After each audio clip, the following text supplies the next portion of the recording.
Women in the workplace?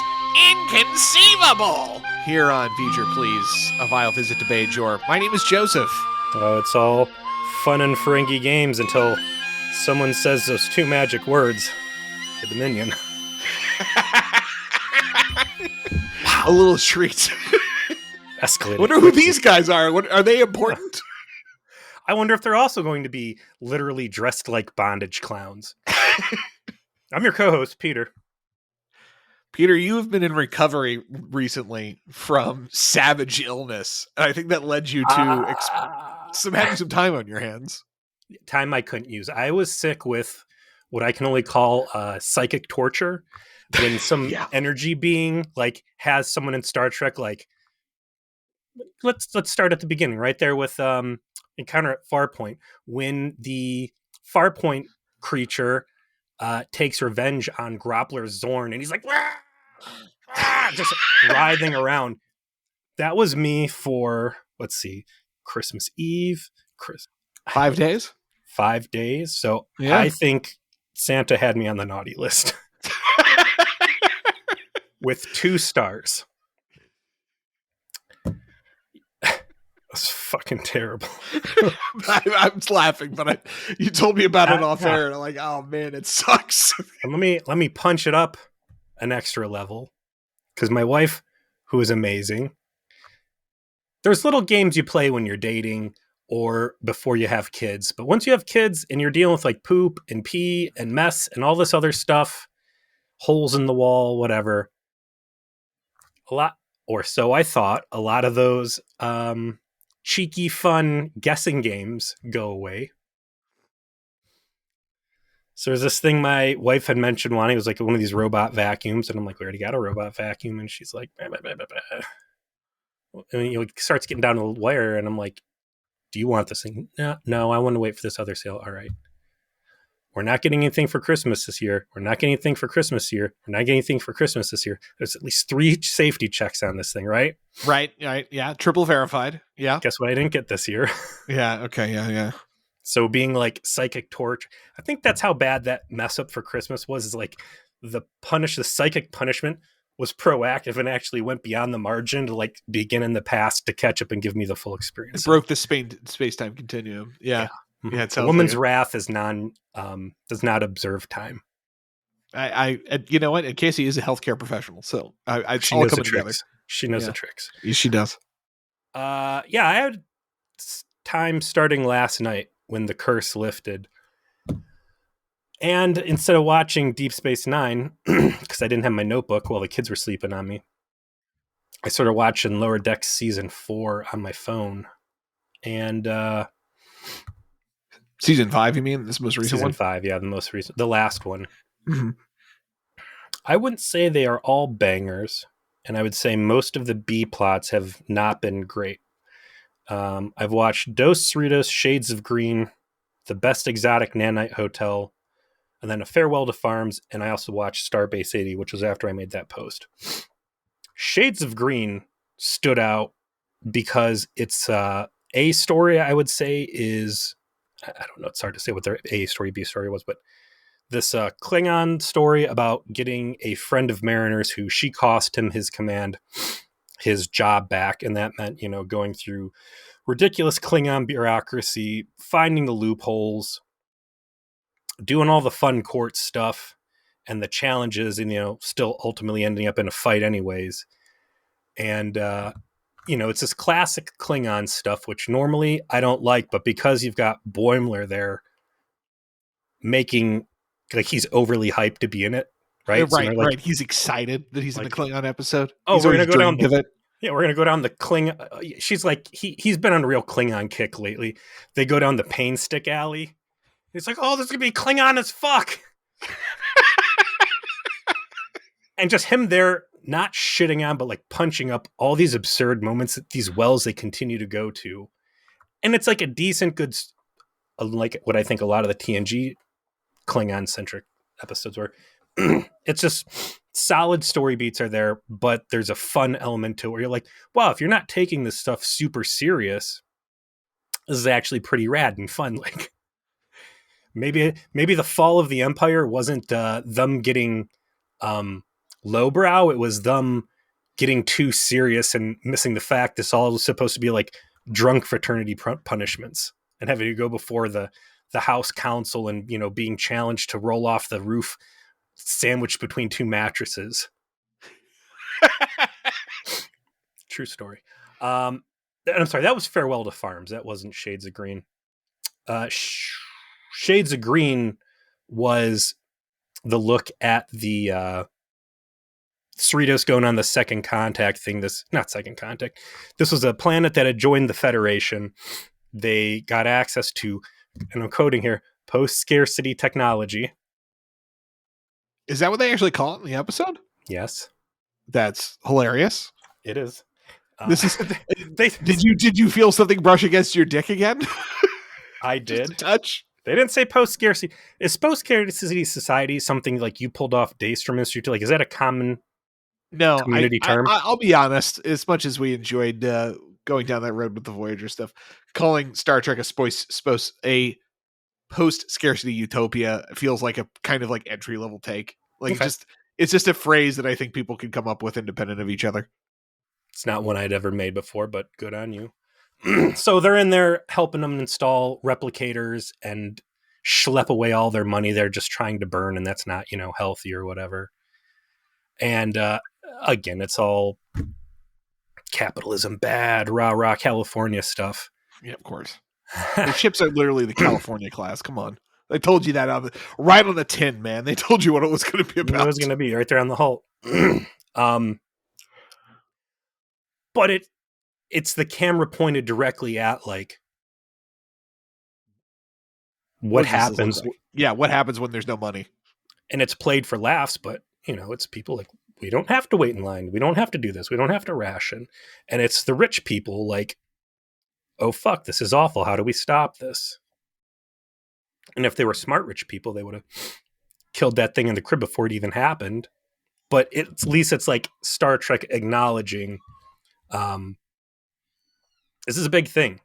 Yeah, joining the Federation comes with massive societal consequences, which is why they're probably selective about planets being ready to join.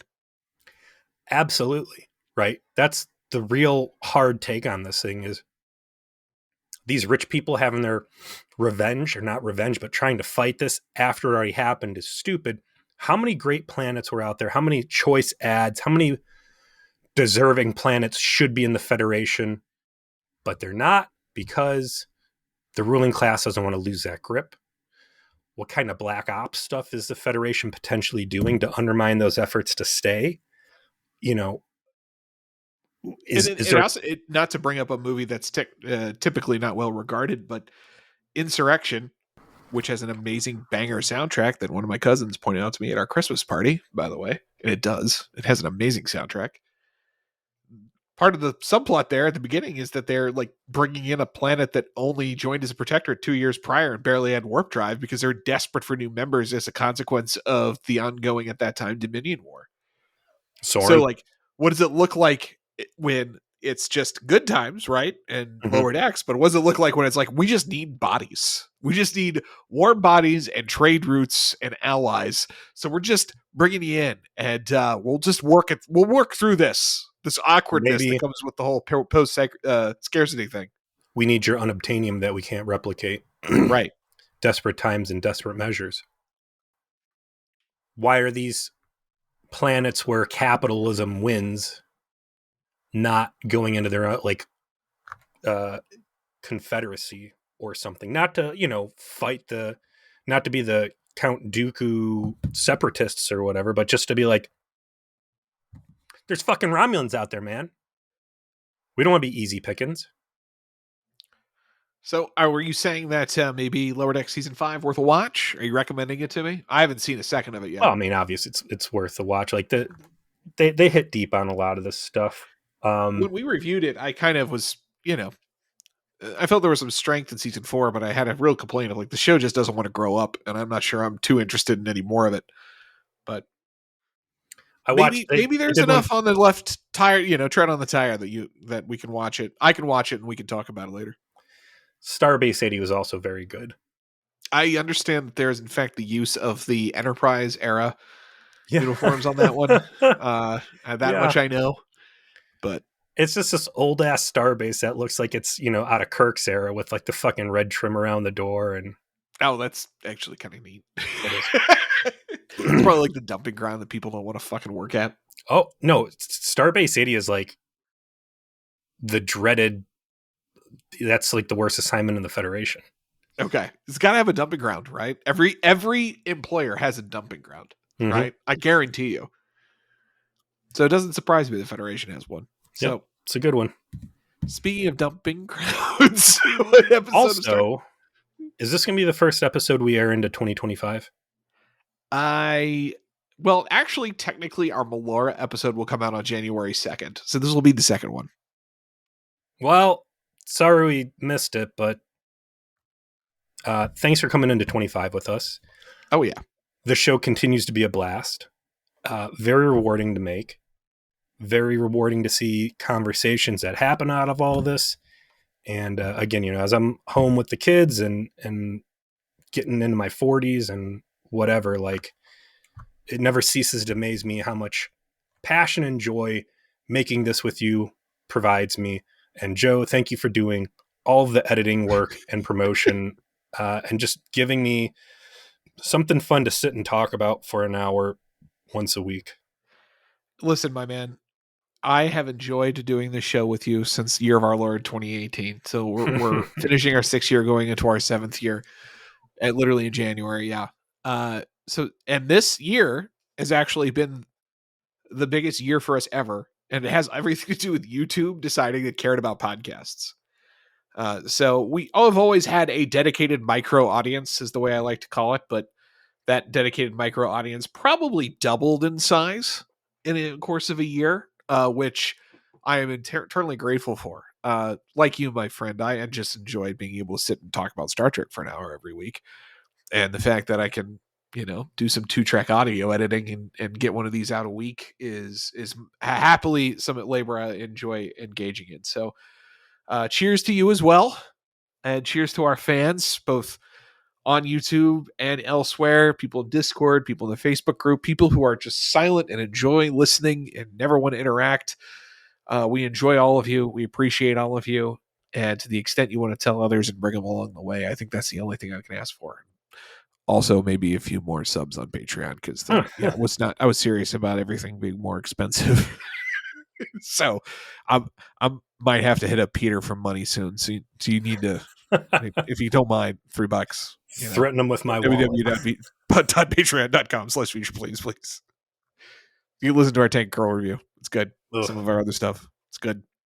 Anyway, slowly catching up to. I just caught Khan forward in the podcast covering the movies, and our Khan skit. I agree with you. By the way, that is maybe some of our finest work we've ever done. I will always have a soft spot in my heart for the Solid Suitor one because I wrote that one. Yeah. And I'm just a huge Metal Gear Solid fan. But you wrote that Khan one, and we nailed our impressions. I actually had my dad listen to that one. Oh yeah, he's a huge TOS fan. And he was dying. So good. Got the boomer Trek fan on board with that one. Space Seed was so fucking ridiculous, especially leading into Khan. Like it was. Bones, I think this was your fault. It's like, you didn't tell me. Just you found the perfect line. After Khan happens, McCoy has to go to Kirk. Jim, you never told Scotty about the knife, did you?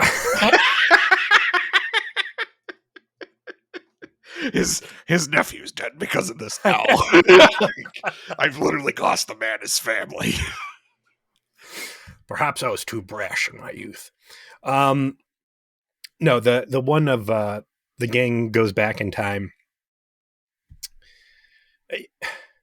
It's good when we don't agree. I think good conversations come out of it. No, I agree. And we don't. It's interesting because you and I got into this because we have similar opinions. Mm-hmm. That is actually the origin point of the show. Sometimes you're wrong. Sometimes you're wrong, and that's okay, Joe. And sometimes you're wrong. Not that time. No, well, obviously that time I got outvoted by a bunch of people who don't know a bunch of nerds who don't know what it means to talk to normal people about Star Trek. Okay, like I understand we're all That's a you problem. That's a you problem for you to fix. Speaking of problems that need to be fixed, Yeah. the 90s had a couple to throw at us. It sure did. Rules of Acquisition. Season 2, Episode 7. First aired November 6, 1993. Teleplay, Ira Stephen Bear. Story by Hilary Bader, who I'm guessing is a woman. Not a shock there. I'm going to The assume only Hilary. Yeah, apparently this is one of just a handful of episodes she was a writer on. What else she got here? TNG, The Lost, and Hero Worship. That's the one where Data inherits the kid. Dark Page. Voyager, Eye of the Needle. Hey, look at that. Wow. That's a fucking absolute, like, wow. That's a skyhook level callback for this show. Like, that may have, you want to talk about the episode that may have made Feed Your Please and really got us like in the groove. It's probably Eye of the Needle. By the way, if you don't know what that one is, if you just joined us lately, it's like the 6th or 7th episode of Voyager. And that is the one where like Peter and I like, this show might secretly actually be good on occasion. I think Eye of the Needle came out to be top 3 episodes out of the entire series, if not top 2. I don't think it ranked. You know what? God, I haven't listened to our Voyager rip in forever. You need a road trip. I might have to go back and remind myself of what my top 3 Voyager episodes actually were. I'm not sure if it ranked or not off the top of my head, but it had to. It was a strong favorite of ours for a long time, years and years to this day. Well, this show. Okay, well let me separate this out a little bit. So there's the actual plot, which I think is interesting and fun, and there's a lot going on, and it's very Quark centric, and we love us a Quark. So there's a lot to love there. But holy shit, I don't think I've ever watched something more 90s coded than this in my life. You know, just you got 2 subplots, both having to do with sexual harassment, open sexual harassment for fun. And is it 2 or is it more? It's 1.5. It's because there's Quark sexually harassing Jadzia and it's Zach sexually harassing Kira. Those are the 2 subplots. And it's about, women in the workplace. I guess, like women having equal rights. Like I cannot think of a plot that would be more 1993 than exactly this. So it's not enough it feels talk very about dated. The environment. That's true. If it was like eco-terrorism shit, that would be more 90s. You're absolutely also. There was no anti-gay message either. Yes, quite notably, Jadzia didn't realize what was going on. Like she had figured out that Pell was in love with Quark before actually Pell mentioned she was a woman. You're right. You're right. And she's like, "Oh wow, you're a woman." oh yeah. Well, and Quark didn't know it at the time either. Like it didn't really. I guess like he just brushed it aside. Which I think there's several different routes that could go down, and I want to talk about that later. But we open up to Quark's bar after hours. Great little cameo by Odo there, kicking more now. Odo, by the way, being the true bad guy of this episode. That's true. He's the one that gives Rom the idea of like breaking the law. Yeah. I guess someone had to inspire him. And we're going around the table and we find out that all these Ferengi not playing Dabo, they're playing what, Taki or something? Tongo. And there's Jadzia kicking everybody's fucking ass. Jadzia playing Tongo with Quark is a subplot that goes on like literally until the end of the show. So this is like the origin point of a important relationship in a lot of ways. It's that Jadzia is actually very good friends with Quark, like unreservedly from this point forward. And it's a relationship that makes sense because Jadzia is being portrayed as essentially the social butterfly of Deep Space Nine. She's happy to be friendly with everybody. That's just part of apparently of the DAX programming, is to be very gregarious. And so she is decided to like hang out with all these Ferengi and play, I guess, Ferengi poker / roulette with them or however tango is supposed to work. More like poker from the sound of it. She's because a hand of cards, and, you win the hand or whatever. And there's different betting strategies. There's enough implied there that you can kind of get the sense of it. And she's just unfazed by like Quark constantly trying to hit on her and sleep with her. Put her hands on her and just be like, she's not like Kira where she's like aggressive and angry about it. She's like, I'm not interested. You can stop anytime. It's just total confidence without the aggression and not skipping a beat as the social butterfly. It's really developing her personality in a way that makes you really kind of like her. Let's talk about this. Would we call Chakotay the emotional mentor? The emotional center? Yeah, he was always the most sensitive person on Voyager. He was the Spiritual emotional mentor? guide, spiritual guide for people. Yeah, not spirits, but he was the most emotionally intelligent person. Yeah, I know what you mean. We did definitely say that about him. I think when they're sitting down figuring out who Jadzia Dax needs to be, she got the badge for the station counselor or the Guinan or something in between, where this is somebody who is not career driven. This is somebody who is ultimately good. This is someone who enjoys, when I say the human experience, I mean like the emotional.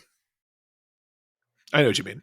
Right, not human being experience, but like the human experience. This is going to be someone who can interact with everybody, and as a result, has a strong web of connections that I presume is going to allow her to navigate a lot of issues around the station because she knows the right person to talk to, or she knows the right gossip to act on. And it makes sense because, what was Curzon? A diplomat. Bang, Like, right there it is.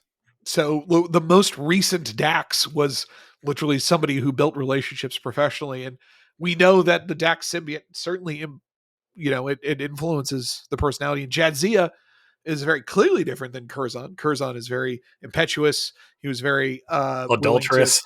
Yeah, like all of the stories with Cisco was about chasing broads. Yeah. So like it had this whole sort of roguish element to it, which is reflective in Jadzia, but Jadzia is a very different person. She's much more business oriented to a degree, at least. She's more disciplined, but yet all of this is still present, and she's able to leverage it and use it to build her own relationships and do her job, which she's got blue shoulder pads on. She is the science officer. She might not necessarily be the counselor, but when it comes to who on the station is in a position to kind of be this sort of informal ambassador, really she's perfect for the job because she already was one, albeit in the previous life. Jump back to me, bitch, and there's not a diplomatic envoy assignment here. There kind of is.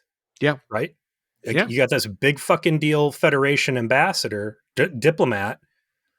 There she is. And like, I think that the miss right now is that Cisco isn't twisting her arm to be more involved in these situations. And the distinction she can make is say, listen, I've got Curzon's memories. I know what happened to him. Jadzia was not a diplomat. She is a scientist. She has access to these memories, but can't really put them, it's not like I can. Right. It's not one for one, right? It's influencing me. Curzon. It's informing me. It allows me to, approach things Fix with a that warp drive. knowledge, but I'm still me. I'm not him. I can take a hyper specific situation and go, oh, here's what I think will happen. Like when she fixed that starfighter, right? Oh, yeah. And she's not an engineer. And when shit's, so yeah, there is a diplomat kind of there. No, she cannot be a diplomat on call. Second, and this season actually has one of the best episodes for fleshing out this very idea sooner, called Blood Oath. I can't wait to get it to it with you. So this is a line that is not being taken accidentally. We're not picking up on something that isn't necessarily something the writers didn't intend, which was often the case for us, unfortunately, as we were watching Voyager, right? Like we think when we see threads and it's like, did we really? Was this what they intended? It's just or a was happy little accident, as Bob Ross would say. In this case, actually, there's intentionality here that they not only meant to do, but developed very specifically. Do you remember when Bob Ross did that series of paintings reviewing Voyager painting by painting? And when he'd like see those connections, he'd just call them happy little accidents, right? Of course, the famous Bob Ross Voyager discussions that for a show that didn't exist when he was alive. Yes. AI, make me that. Take your shitty art generation, take your creepy Hold on, voice. yeah, Jack, you've been sending us these nightmare fuel LLM descriptions of our own podcast. Stop. Have Bob Ross review Voyager episodes. This is where your While efforts need drawing to go. pictures with AI art that Yes. encapsulate what the episode was. Yeah, this is what we need. This is what we crave. This is why this technology was invented. Also, Jadzia knows Ferengi very well. Okay, she's been around them She for likes them. generations now. She Yeah. likes them. She knows what they're about. Why is she good friends with Quark? Because I think she sees that this guy is different and he's good. And there's a couple things that happen in this episode that I think really start peeling back the layers on why Quark is far away from Ferengnar. And I think, again, when you know what the shitbags look like, you know what the good ones look like. So if you like hanging out Ferengi anyways, why not hang out with potentially the best Ferengi you're ever going to meet in your life? Yeah, and well, let's actually just have a discussion about Jadzia's like semi subplot through this episode as it relates to her relationship with Quark, because this is probably the most interesting thing to discuss anyway, and it's separated from the main plot anyway, for the most part. There's a scene later on when she's talking to Kira about Quark and why she's friends with Quark, and she even relates a story where essentially Quark put the moves on her and brought her up to a one of the fuck dens that was made to look like her bedroom based on a description that she made, and then tries to bang her in it. And she like How do you isn't not wince interested in at that? him. How do you not What's that? cringe? How do you not cringe at that? Oh, isn't this sweet? I brought you to your bedroom when you were 8. Let's fuck here.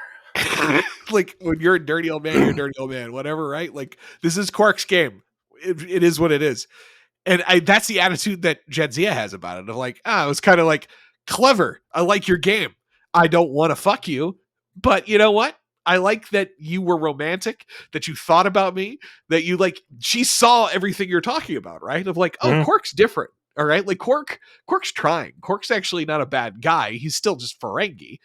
And of all the people on the station that could like look past the surface and actually see beneath to understand, it's somebody who's lived multiple lifetimes and understands the Ferengi species quite well because she was a diplomat in a prior life. And that's Jadzia, who's like, yeah, I didn't, and told him I'm not interested and I'm not going to fuck him. But at the same time, I realized I actually could be friends with this guy.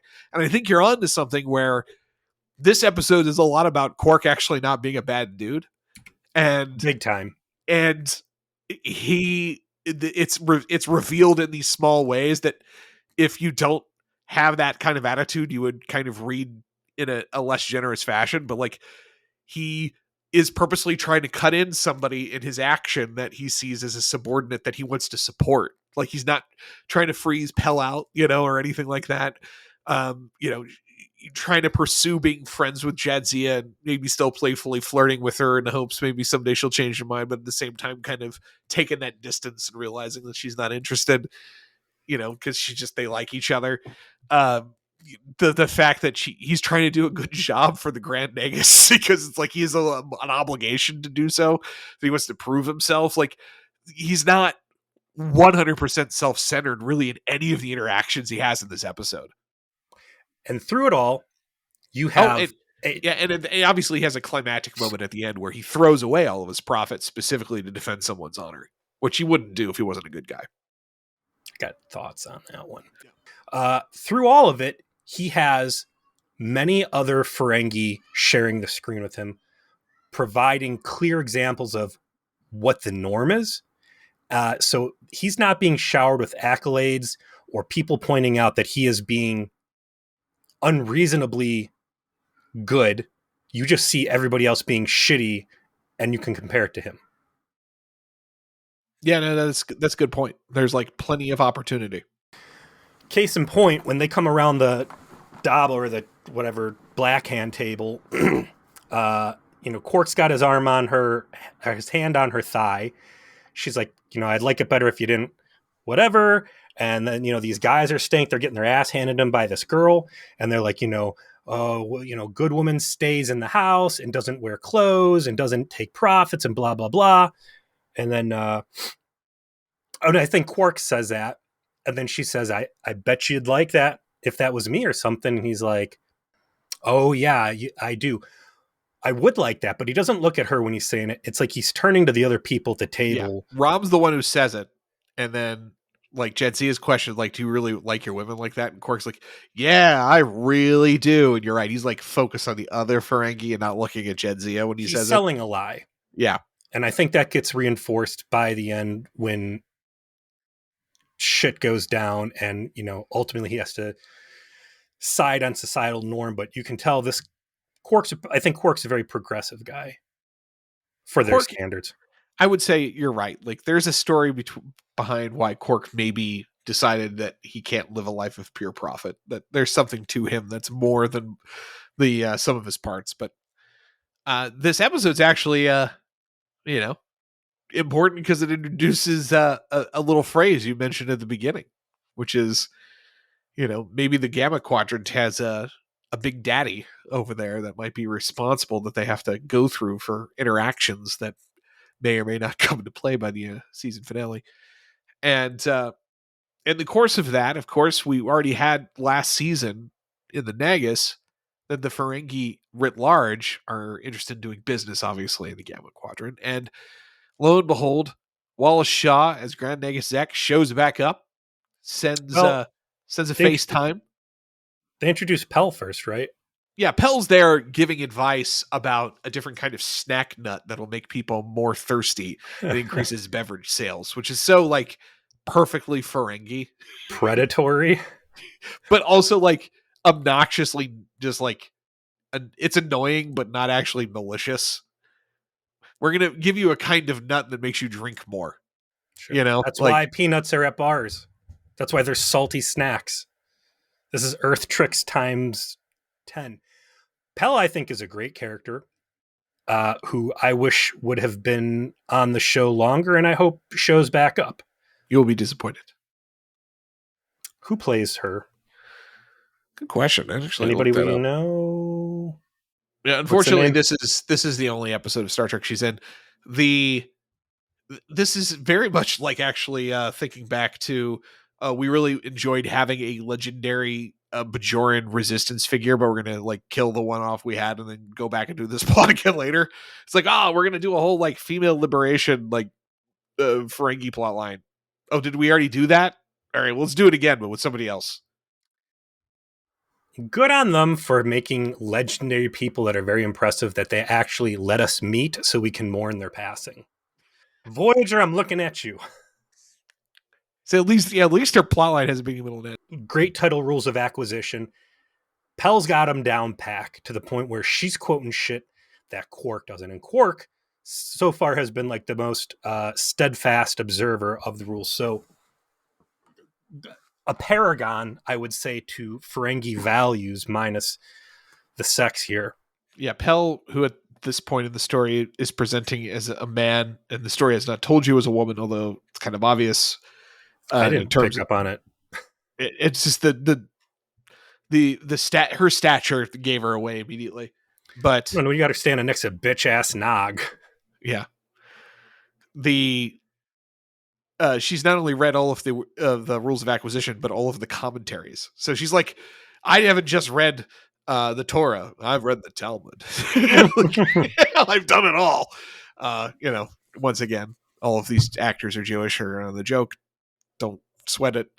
But the poker game's interrupted by Zek calling up and saying, it's time to start let's make a deal with the Gamma Quadrant. And, as we had revealed earlier, Quark, you're going to be the primary negotiator here. So Zek actually shows up on Deep Space Nine and has a scene with Sisko and Kira in Sisko's office where I do think you get a touch of the Ferengi negotiating tactics where he's being told First, you by offer Sisko. drugs.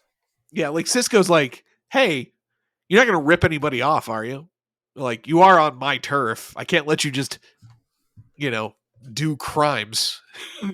Really? Who said that? Ben Cisco said that? Yes.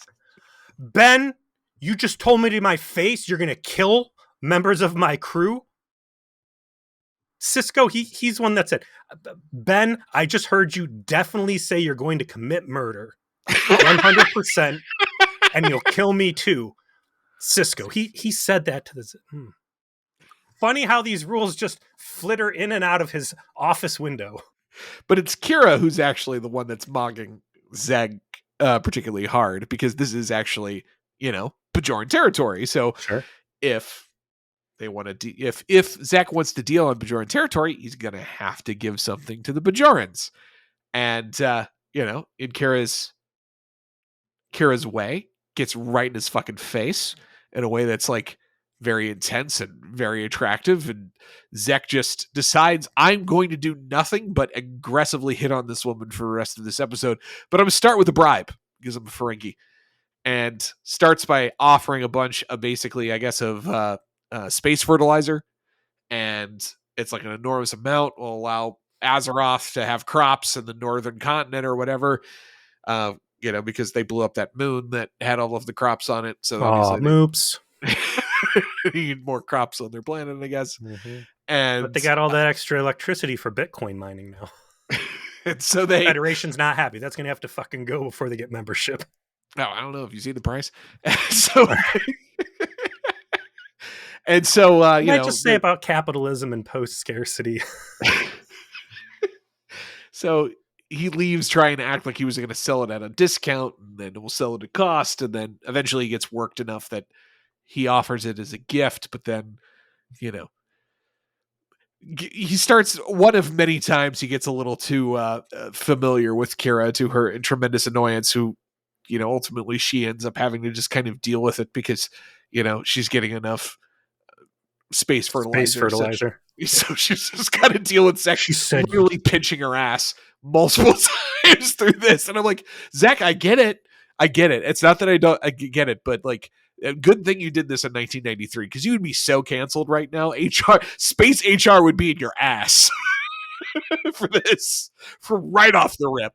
Just for talking about how her eyes are fire diamonds, you'd be in trouble. You'd be written up for that. He told you to sit where? It's so dated, but I actually kind of enjoyed how dated it was, because like at the time in 1993, this is like a plot that was in television shows. You could never, it's like All in the Family, right? People used to talk about how you could never do All in the Family. You got an openly racist character who says racist things all the time. And it's like, yeah, definitely couldn't do that now. You're definitely not doing an episode where an old man is like openly attempting to sexually harass a young woman, pinching her ass and trying to get her to sit in your lap. Like that, you can't do that. That's not holding happening. Resources to her planet hostage. Zek's got some power moves here, which specifically gets laid out on the table with, I know. I want to do business over here. Let me do my homework. What does Bajor need the most? How much of that can I get? Right. I'm going to come ready with a bribe because I know I'm going to have to pay these people off if I'm going to want to deal here. And she's like, whoa, how many U-Hauls full of fertilizer? Bro, we could blow up so many federal buildings. These Bajorans love blowing shit up. They just blew up a school. They blew up their own moon. You did hit on it though, right? Like he came ready with a bribe. He waited until Kira like kind of fell into the trap of being really in his face, and then just came over the top with this huge generous offer, disarmed her immediately, then walked away, tried to take some of it back, and made them have to ask for it, right? Yep. And then because they were made to ask for it, what does this place him in a position where he can kind of hold it over their head while still getting what he wants? It's like, as much as it is comedic and humorous, and Wallace Shaw is definitely like playing his hand as this character in a very specific way that's, you know, he's making fun for the camera. It's very clever. It's very cleverly written and very cleverly done on screen. I wish they didn't play him to laughs as much as they do Well, too because much. It was the right amount in the Nagus. It's too much here. I agree. because ultimately I think the Ferengi need to be kind of scary. If they are this independent, they don't need to be like whips and furs, but anybody who exists within the Alpha Quadrant and Beta Quadrant needs to be strong enough or mean enough to keep the Klingons and the Romulans at bay. Yeah. It's not all dummy, and the fucking Cardassians too. It's not all dummy Federation full of goodwill. Again, real quick, one note I did. I like when they zoom in on Pell and they don't give her like good music and they don't give her like the sinister music as they like go to a commercial break, which I don't think we've seen Deep Space Nine actually do yet. Have we? Off the top of my head, I don't remember. Start looking for it because TNG was criminal on it, and so was fucking Voyager. It's those musical tags, they're trying to help the audience out. I get it. But well, I like that they let me respect myself and get there. So Quark's getting tapped to negotiate a big deal in the Delta Quadrant, and it's unclear, as Pell points out to Quark, like, why are you getting tapped in on this? Are you being used as a canary? Are you being used as a sacrificial, the sacrificial lamb in case this thing goes south? This is not face value. And shame on Quark for not seeing that immediately after being dragged into a situation where his fucking bar was blown up and his brother tried to kill him.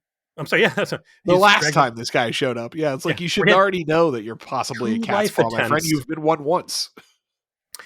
You got me killed almost twice just so I could help your son learn a lesson. Thanks, no thanks. I agree that it's a little off that Quark didn't see it, but you've got to give something for Pell to do in the episode. So for her to be in the position competent, great. She immediately inserts herself into what's going on to the degree that Quark sees the value in bringing her in as a partner. And that tension with Rom, right? That Rom doesn't have this finished business sense, and that she does, is ultimately what leads to the dramatic confrontations at the end. But they definitely, like, Pell knows how to be a business person. Like, she is good at being a Ferengi. She not only knows the rules, she knows how to actually apply them in a practical way to do good dealing. It makes the Ferengi seem less cartoonish and more like, oh no, I can see why you're really into these rules about capitalism that you've laid out, because they've helped you actually figure out what's going on here. Like Pell has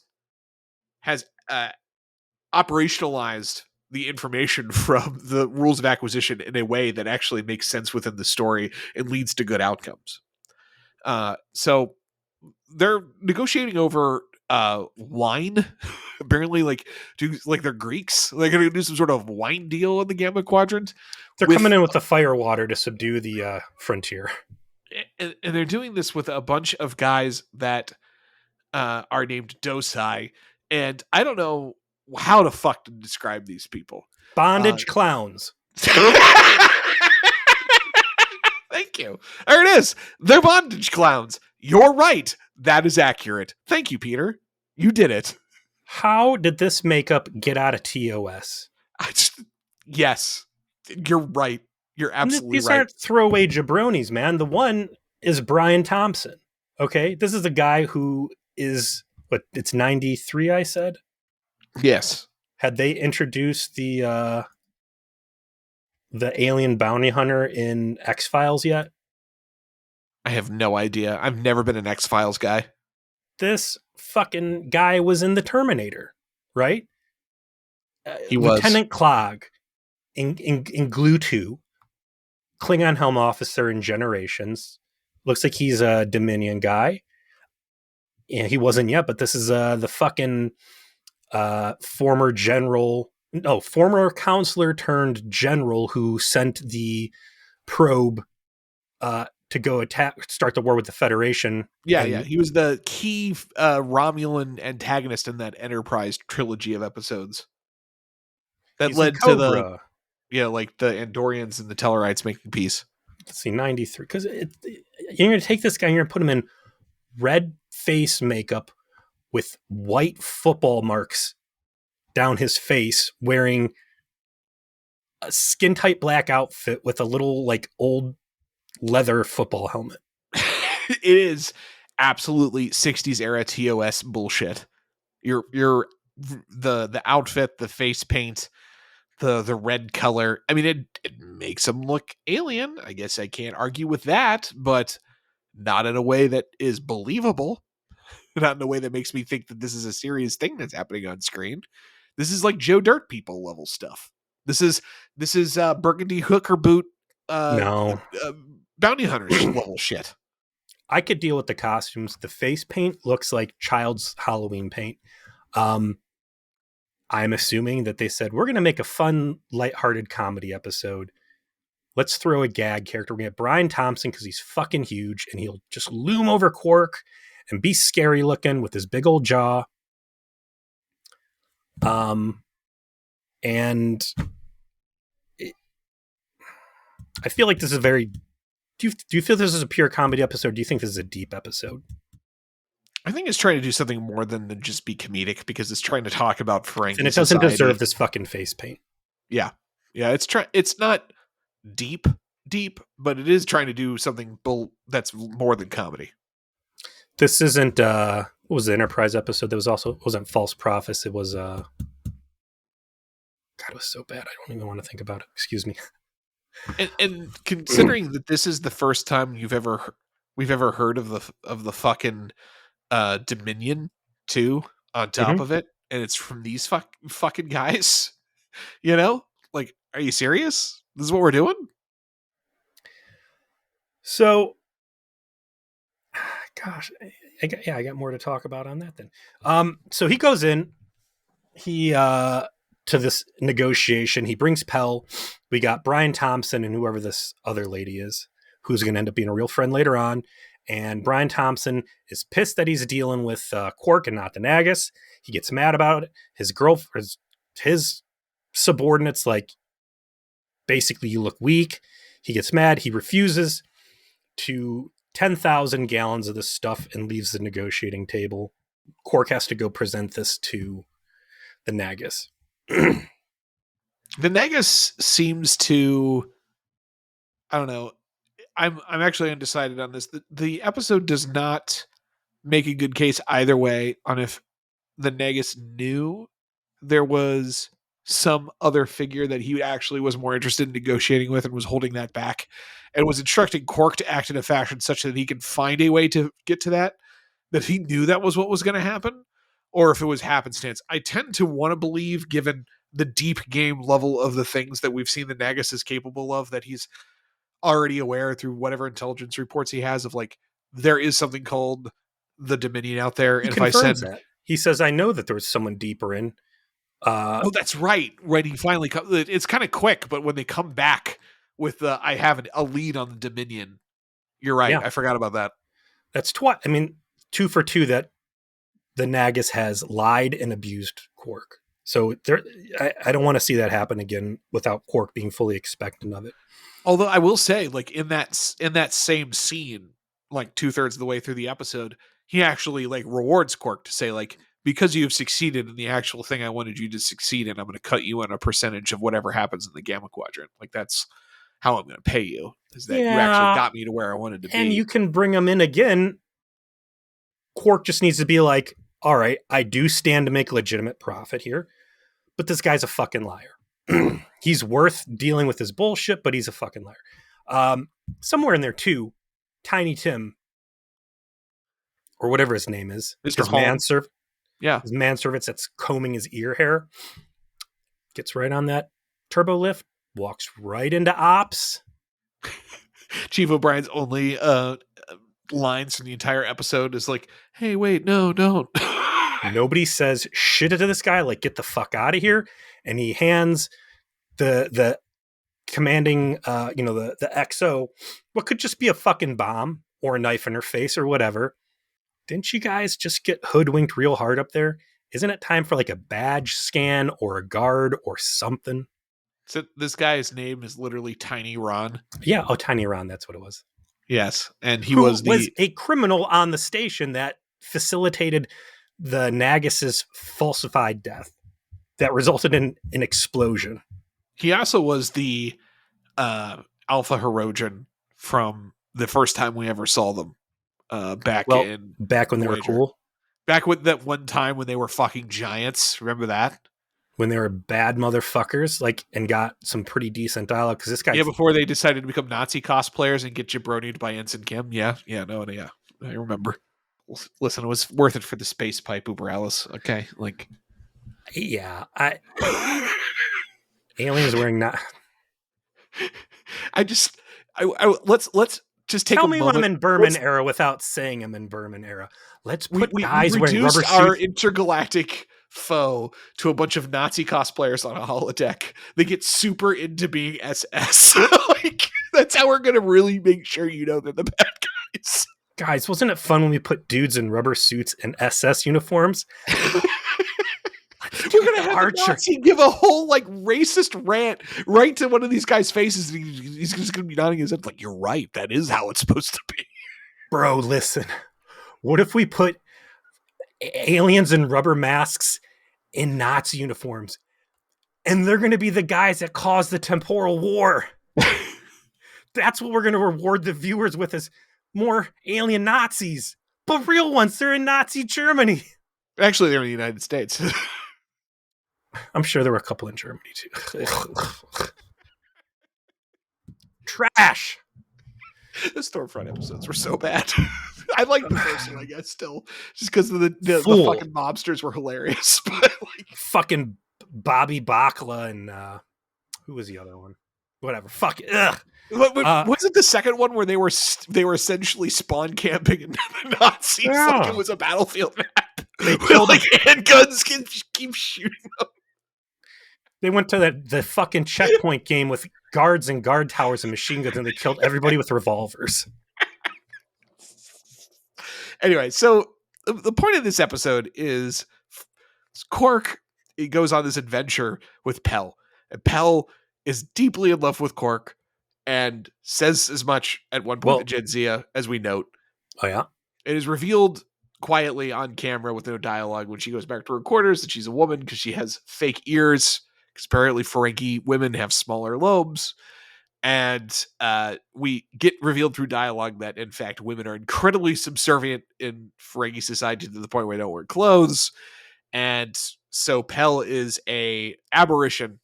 And this is not like a social taboo that you can ignore. Like, it's a severe problem that she's a woman, as we'll punishable by prison law. Yeah. If you even cooperate with these people. Correct. So Pell is not only, doing the 12th Night thing, she is in love with Quark specifically.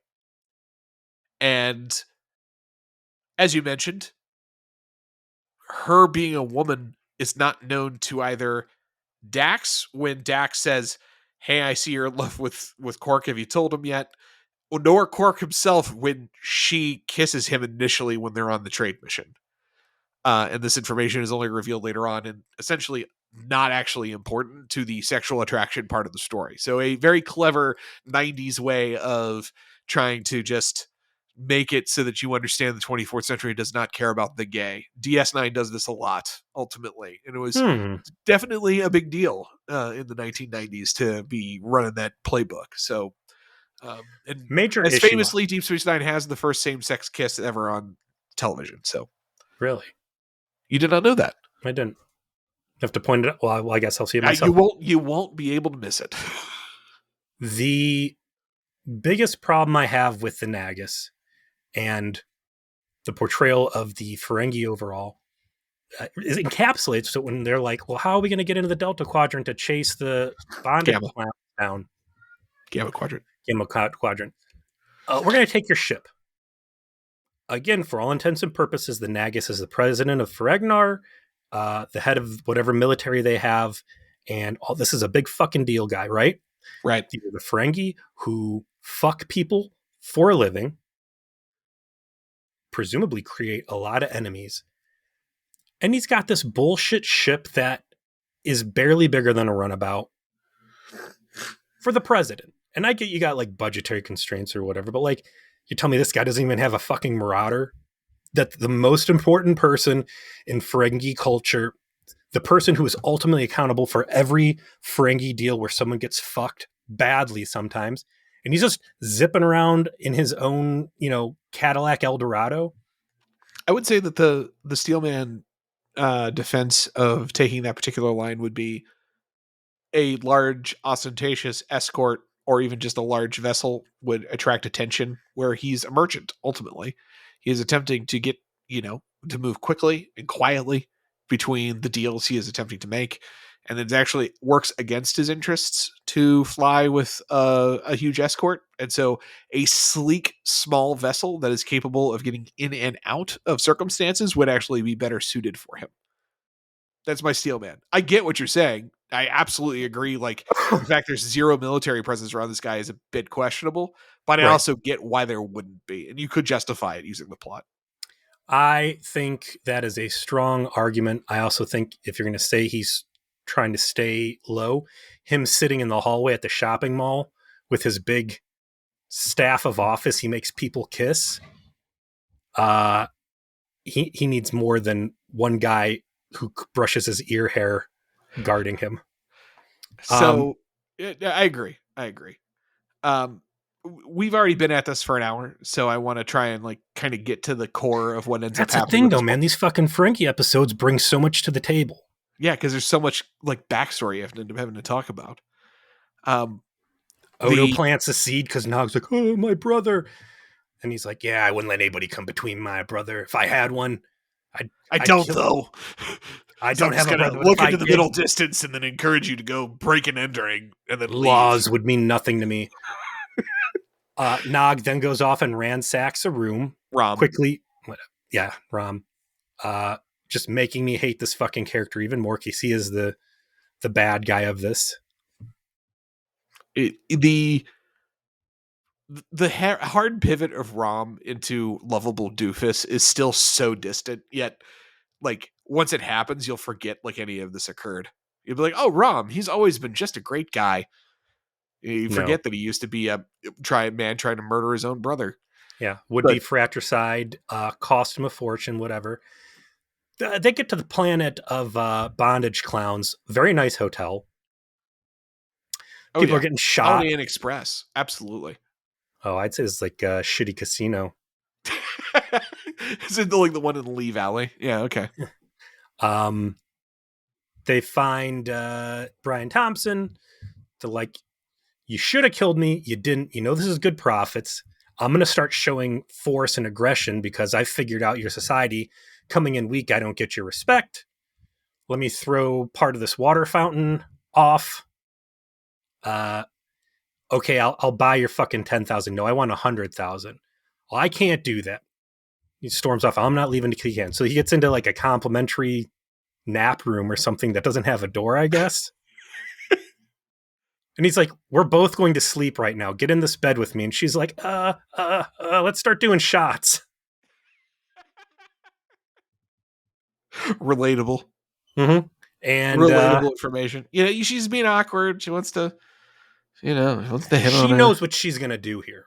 She knows the ramifications that are going to come with this admission. And this is going to be the second time that she's tried to break the news to Quark. Because the first time was when she had ample time in the presidential golf cart. And wouldn't you know it, she kisses him. He falls back, starts squirming away. And this is interesting. Because now Quark could have said, get the fuck off me, and like thrown a fist. Did he not? Because he realizes that that Pell is too strong of a ally that he cannot cost himself in this critical juncture. Is it because he is not homophobic? Is it because maybe Quark likes dudes and just now is not the time to fuck around because he's, eyes on the prize? I think this is the story trying to say like Quark is not gay, so he's trying to be polite in brushing this off. He's obviously much more interested in her when she realizes that she's a woman, like does in fact make out with her a little bit. So like, it's not a total disinterest. I think it's more of a whoa, no, thank you, but not wanting to say that out loud. Also, it does demonstrate that he has a first love, profit, like any good Ferengi, right? Mm-hmm. But I think it's them quietly trying to establish like Quark is straight. So without having to actually say that within the plot, I think it's the simplest explanation anyway. Yeah, he's again a good person at his core. He is. He is. He purposefully doesn't screw over Pell. When Pell reveals the secret, she tries to give her money to like, here's 10 bars of A Latman, get lot. out of That's a here. lot. It's a lot. Like, get on out of here. Like, you can't do this. This is going to be trouble. I was able to get the lead on the Dominion because of you, so I want to pay you. But at the same time, you cannot remain. And in the biggest show of Quark's moral center, Pell decides to charge in, dramatically rip her ears off, demonstrate that she's a woman, instigate a fight, and Quark actually steps up and says, I will, in fact, blackmail you, Grand Zek, because you allowed a woman to represent you in a business deal, and I know it happened, and that would cost you way more than it would cost me, so everyone has to be quiet. You're not going to push her around. Even though knowing, like, I'm going to get frozen out of this business deal that I was just responsible for putting into place by doing so. And kind of accepts that without further comment. Like, yeah, okay. Worth it as far as he's concerned. Quark's a good guy. Period. He's not a normal Starfleet good guy, but for Ferengi, moral as all as you could possibly ask for. Saint Quark. While she's crawling on top of him and like trying to confess her love, Lady Bondage Clown comes in. I thought, okay, well, I'll come back later. Quark jumps at the chance to put a wedge between him and Pell, gets her in. What's going on? Well, Brian Thompson can't sell you 100,000 barrels. We don't have that much. Okay, well, where do I go? Here's the question. Do you think Quark should have paid? Did he pay her anything? Did he still buy sounds like at least? he gave her the 10 bars of Latman. She walked away with No. I'm talking about the bondage clowns. Oh, no, I think that because they're profit driven. She's giving him the bigger source of these. Like, I'm assuming he gave her a bribe or some sort of a thank you, or should have at least bought the 10,000 barrels. That's what I would have. I would have bought the 10,000 barrels that I was sent there for. And then, or about however many I could. Because now this lady's just fucked the entire deal up. But she's like, I'll tell you where you're to go, Dominion. And boy, she said that. My eyes lit the fuck up. And I said, this is the fucking episode. You're saying the name Big Bad? Yeah. We're going to drop this in this one. Yeah. It's coming out of a person with red face paint and yellow squiggles on her face. I think looking like a Raggedy Ann doll. They knew at this point they wanted to create the Big Bad, because they're writing these things sequentially, right? And it isn't actually until the end of the season that you actually get to see the Dominion. I don't believe that they didn't know the Dominion we're going to get in a fucking intergalactic war. They weren't to the level of them knowing that that's what they were going to do. They had to be, man. Like, listen, No. I think they knew they was going to be the antagonists. They were going to be a force to reckon with in the Gamma Quadrant. They definitely knew they were going to go down that road. I don't think they had any concept here in the second season because this show is not yet in the hands of the people that make those decisions. I guess it's Stephen Barrett's teleplay, not the story. This is Hillary Batter. They didn't know this was going to be Galaxy classes getting blown up. Oh, you know that, huh? I mean, listen, go on YouTube and not see, like... It's true. The algorithm was going to betray you on that one. I was actually, like, the no Peters allowed, we always speculate. What do you know? What don't you know? But if you know that, like, oh, damn. That's too bad. We were all hoping that would be... That's YouTube for you. Still thumbnail clips is fucking galaxies exploding, right? I didn't never watched any of the full on videos of like what happens, and it's like, okay, so the Dominion's bad. Um, they're flying back, and she starts, like, don't you want to know why I kissed you? Because she wants to reveal that she's a girl, and he's like, I don't need to know. Shut the fuck up. Yeah, Just we got shit to didn't do. happen. There's a lot of money on here. Sweep your feelings aside, whatever. And then they get back, Yeah, and and we've already been through the rest of it. The so fucking Nog, who should have been Rom. Rom should have been punched in the fucking mouth for like butting up with you and the president. You're about to like lay the hotness on him. Like after the second one, I'd be like, you know what? You suck. You're a fucking moron. You're okay lackey. You're blind, and you tried to kill me twice. And You're now, fired. yeah, actually, I'm sorry. That would have happened in sick bay because I like that there's no dialogue. They just show like Zek stops being a fucking goof and he's like, oh shit, you know about the Dominion already. That took me a long time to hear that word. You're doing a good job. We need to find out more. And he's like, I already got more, bitch. Okay, you can. Yeah, the implication is I think that he didn't know they were called the Dominion. He just knew there was something out there. And he's got the contact to go into it. So like Yeah, he's like, I he's found pretty out as happy. much. Yeah, he's happy. You're going to become rich. This is going to be great. He goes off. Nog's like, talk to. Is that Rom's like, talk to me.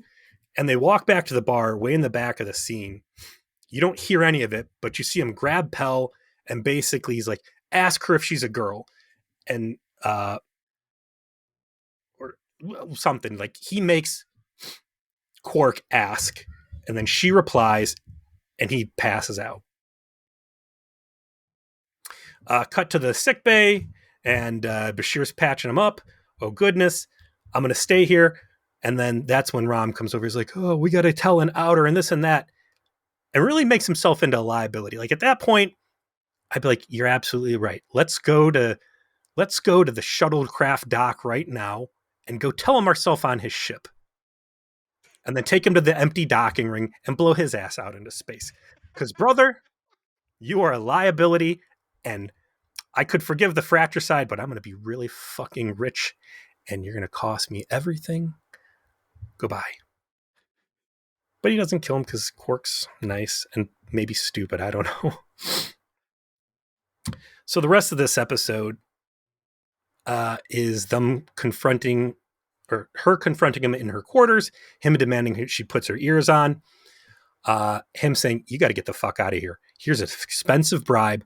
Go be safe somewhere else, because if this gets out, we're all fucked. I respect you. Subtext here is I respect you and I don't want to see you get hurt, but I personally cannot live the lie that you're a woman wearing men's clothes and whatever. For whatever my reasons are on that, that's a bridge too far. I'm here for a very important reason. Clearly, you cannot be a part of that. You need to leave. And, I think a very emotionally touching scene for Star Trek, because I'll tell you what, I can put the, would you say is like the third best romance in Star Trek? Very low bar. Yeah, well, you haven't gotten a sense of the romances that are going to be on this show, so For now. For now, I will For agree. Enterprise and Voyager. Yes, for what we have reviewed, definitely strong material. Better than Tom Paris and B'Elanna. Minus their false counterparts, which was brutally good. She quickly does not stay in the good relationship category, though, as they're finalizing things. Everything's looking great. She shows up even though she's supposed to be gone, sloppy on Quark for not keeping tabs. And she goes, hey, everybody, I know the rules. I know I'm going to leave. I know this guy I love, how much fucking money he's about to make.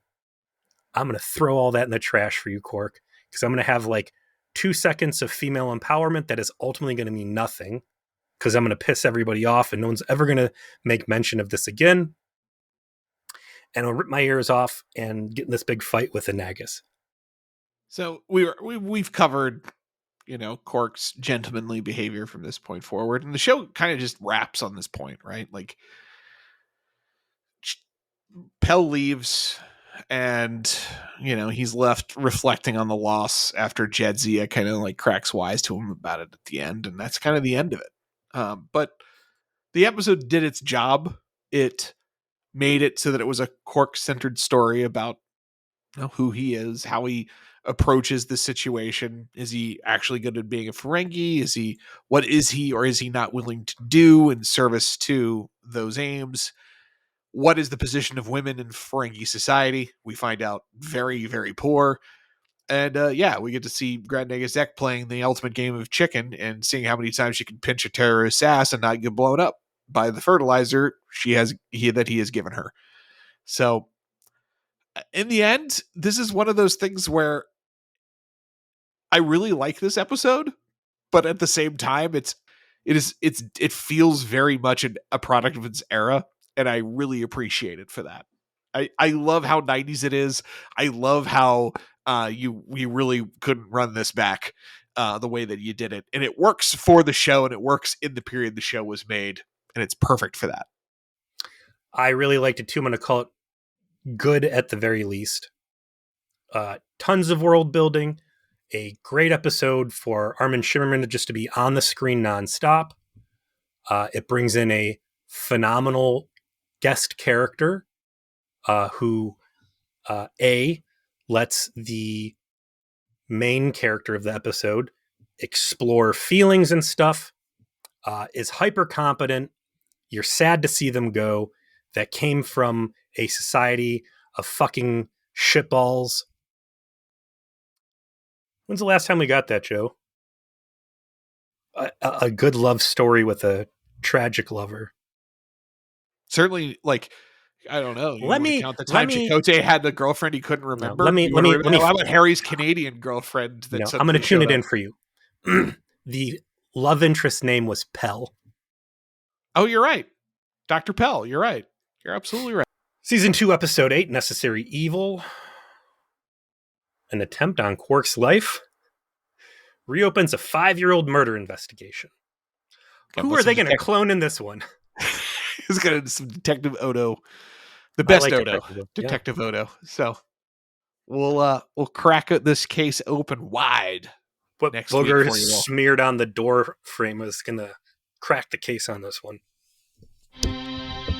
We'll see everybody then. Take care. Enjoy the new year. Peace.